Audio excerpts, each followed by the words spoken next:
Mercer. And I'm Matt Pangrac. Welcome to the Cull, a weekly sport fishing debate show.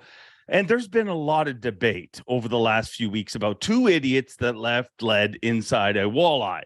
Well, with that in mind, I'm saying starting in 2023, all fish should pass through a metal detector. Keep our cull, Panger. I want to do both on this, but I'm going to say cull for the fact that you can't consider someone guilty just because of the small minority. One of the things that Ray Scott, who just had his memorial service, did, and the hallmark of Bass, was he offered a platform for the first legitimate tournament competition where people could come from all over the country, and because of a stringent set of rules and outdoor riders and entry fees and weigh-in process, you could bring your fish to the scales and know that it was an honest competition, and that when a guy caught you, he had more weight than you and he didn't. There's all sorts of these things. Now we have lie detector tests that are in play. We have marshals, we have cameras, we have live footage. And just because a couple of boneheads decide to stuff lead weights down their fish, I don't think the trickle-down impact the trickle-down effect should impact the honest guys at the top level of the sport. It then automatically adds, well, why are they metal detector and these guys? So how would they do that anyway, Dave? They actually do it in Asia. They actually wand the fish, just like a wand when you go into a club. They literally, and it tells them whether there's metal, and then they know to investigate. Every bag of fish over there. Every single, they do it by the bag, not by the fish. So the bag, you pass through a metal detector. So here's my reasoning behind it, because exactly what you explained is 1000% true. But that is also the reason that most rules come about. The majority of people keep most rules, whether it's speed limits, whatever. I mean, I went to a really bitchin' club this one time with a bunch of good people that I don't think any of them were armed in this club, and none of them had knives or guns or anything like that.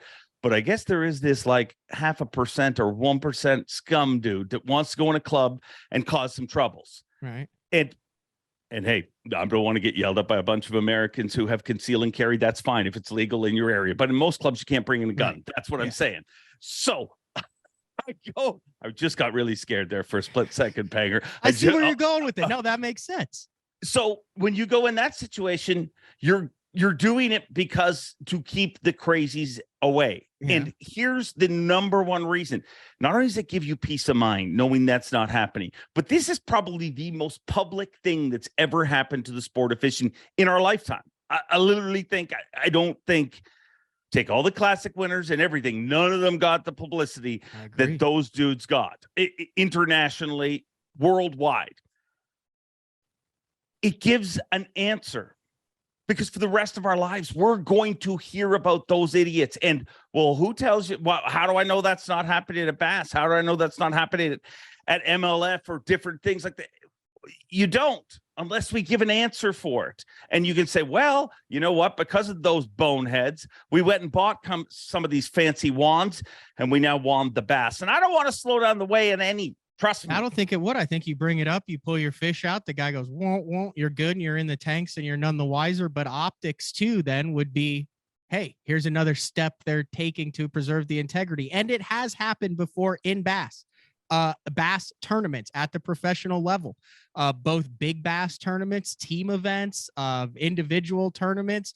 Within the past 15 years, anglers have been caught with either one giant lead weight in the belly of the fish or multiple small lead weights in the belly of the fish. So it is something that has happened before. I see where you're coming from. Where are you I'm going? On the fence about it, but I still think at this point, not needed. I agree. I'm not opposed to it, but I'm culling it right now. I'm keeping. And I totally agree that it sounds extreme. I totally agree that it's not needed. But two idiots and the sensationalism of media have made it needed, in my opinion. Let us know what you think. Keep our cull metal detectors at bass tournaments.